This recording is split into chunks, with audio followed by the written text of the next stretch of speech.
Чтобы разжечь костер, нам нужно настрогать мелких лучин. Смотрите, как это делается при помощи якутского ножа.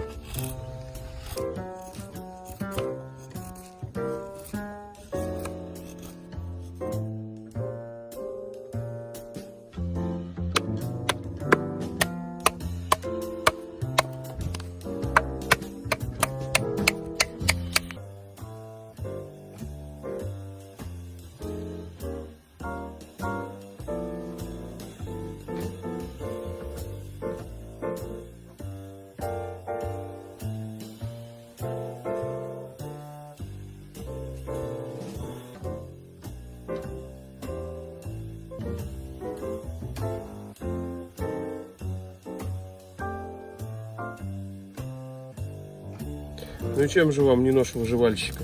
Дров наколол, рыбу разделал, кости порубил. Костер горит.